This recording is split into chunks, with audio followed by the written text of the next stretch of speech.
Hi, welcome back to this Monday edition of Focal Point on AFR Talk. Great to have you in the conversation. 888-589-8840 is the number to call. Let's talk about this Bundy situation a little bit more. Let's grab clips 3 and 4 and 5, actually. All deal with that showdown at the Bundy Ranch. You know, I likened it last week to what happened on April 19, 1775. You know, people are just completely hung up on the fact of the legalities of this deal. Well, there was a court order against Cliven Bundy. It was a court order. It's not a law. There's no law that he was disobeying. You've got these bureaucrats in the Bureau of Land Management. These are bureaucrats. Nobody elected them. Nobody elected them to office. And what they're implementing here are not laws passed by Congress, but regulations issued by bureaucrats in the Bureau of Land Management, restricting his range, taking away privileges that he had enjoyed since 1877. Now, you go back to 1775, and everything that the Redcoats did, everything that the British regulars did on that day was legal. They had proper authorization from the mayor or the governor, whatever his name was, Gage, headquartered in Boston. They had the legal documents and they had the warrants, and everything that they had done was perfectly legal. But it was immoral. It was wrong. It was unethical what they were doing. And that's why the original patriots took their stand against this tyranny. It was legal, but it was tyrannical. And remember what the motto of the founding fathers was: rebellion to tyrants is obedience to God. Rebellion to tyrants is obedience to God. Thomas Jefferson put that on his personal seal. Benjamin Franklin wanted that expression on our national seal. He actually designed a form of the national seal that had that phrase on it: rebellion to tyrants is obedience to God. So I think that's the reason a lot of people are sympathetic to Cliven Bundy's stand here, because it was a stand against tyranny. It was a stand against plain, overt, blatant, unjustified tyranny. And so people admire him for taking his stand. And Harry Reid, on the other hand, Harry Reid would have been a perfect redcoat. Harry Reid would have been a loyalist in 1775. Harry Reid would have gone to his grave defending the tyranny of King George III. Here is the first soundbite, clip number 3. Harry Reid, his first comments about Bundy and those that were supporting him. Let's listen. So these people who hold themselves out to be patriots are not. They're nothing more than domestic terrorists. And I think that we are a country that people should follow the law. And what went up in Mesquite is not very good. I repeat, what went on up there is domestic terrorism. Okay, domestic terrorism. So Harry Reid saying, look, these are domestic terrorists. What went on there was domestic terrorism. We ought to have people that obey the law. So my response to that is, yeah, well, how about we start with the federal government? What responsibility does the federal government have to obey the law? I'm with you there, Harry Reid. I think the BLM ought to obey the law just like everybody else ought to. Now, Harry Reid got a lot of blowback on this domestic terrorism accusation. You know, the reality is, if you start thinking about it, the real reality here is that Harry Reid and the BLM, they are the real terrorists here. They are the eco-terrorists. So it's Harry Reid and his brown-shirted eco-terrorists. If there's anybody that fits the qualification of a terrorist here, it would be the BLM, drawing their guns, pointing assault weapons at American citizens. So President Obama is demilitarizing the military. He's going to transfer all these Apache helicopters out of the National Guard, basically demilitarize the National Guard, and they provide a lot of the firepower in Iraq and Afghanistan both. And you're going to replace them with these Black Hawk helicopters, which are primarily transport helicopters. They don't fire weapons. They're not designed for that. I mean, you think of the movie Black Hawk Down. That was a Black Hawk helicopter. It was a transport helicopter. It got fired on. It really wasn't in a very good position to be able to defend itself because it's a transport unit. The Apache helicopters, those are fighting copters. Those are the ones that you take in to war with you. That's where your combat power is.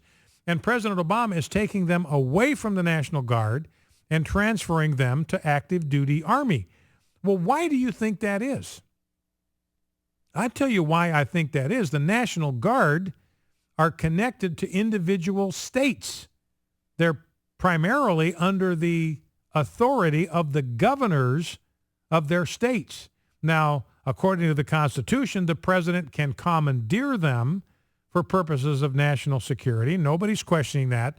Nobody's arguing with that. I don't. I'm not challenging the president's right to do that. But I think President Obama recognizes that these National Guard troops are a threat to him because they are outside of his immediate control. They answer first to the governors of their individual states. Do you think that a National Guard under Commander-in-Chief Rick Perry represents a threat to President Obama? You bet your bottom dollar it does. Does he want to tolerate that kind of threat to what I believe are his tyrannical ambitions? I think absolutely not.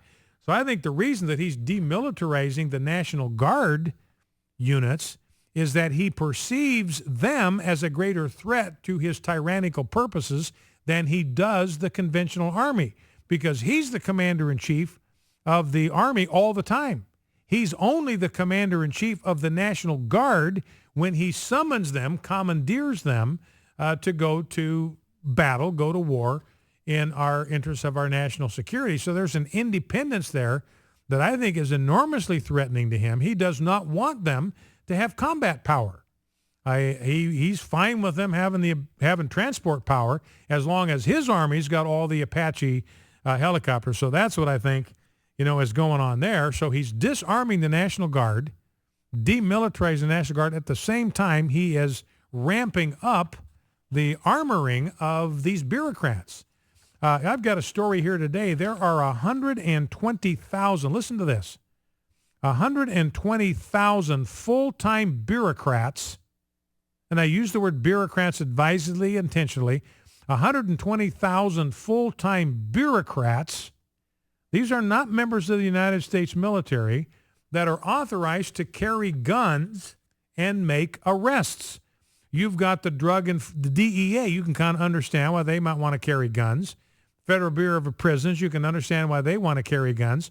But do you know that the Library of Congress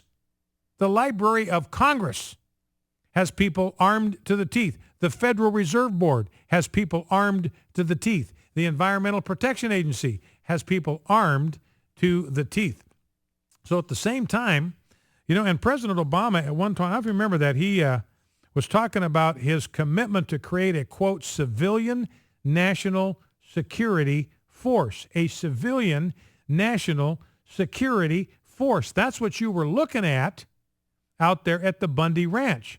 Those were bureaucrats wearing the camo and the goggles and armed with assault rifles. Those were bureaucrats. There is his civilian national security force. He's done it.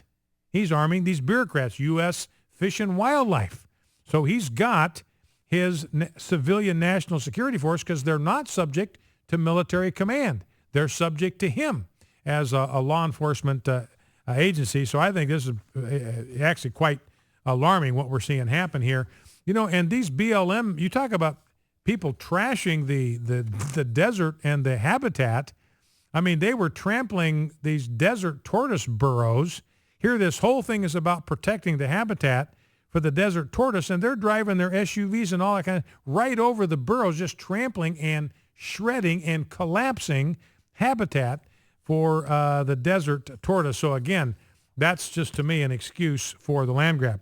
Now, so Harry Reid gets a lot of blowback. Clip number 4, he gets an opportunity to retract what he said. Instead, he doubles down. Listen to this. And if anyone thinks by any figment of their imagination what happened up there last week was just people rallying to somebody that was oppressed, 600 people came in, armed. They had practiced, they had maneuvered, they knew what they were doing.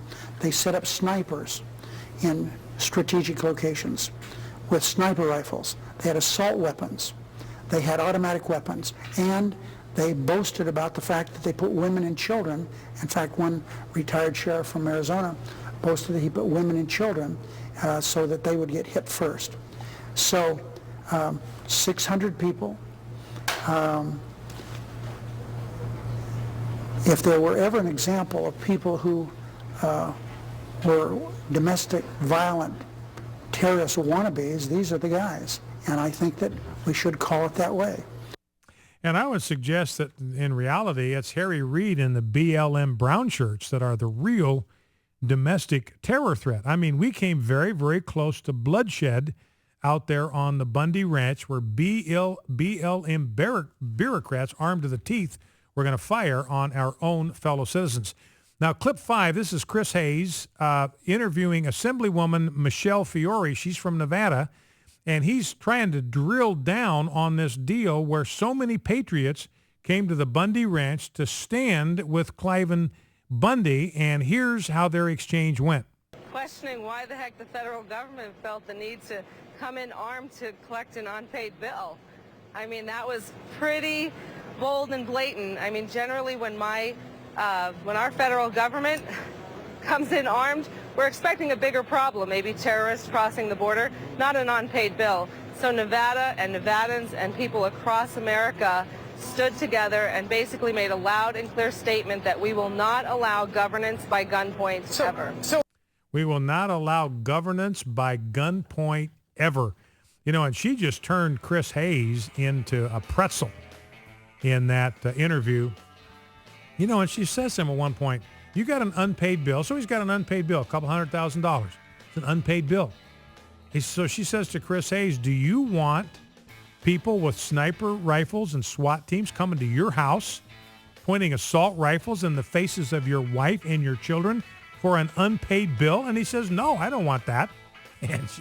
And basically she says, well, that's my point exactly.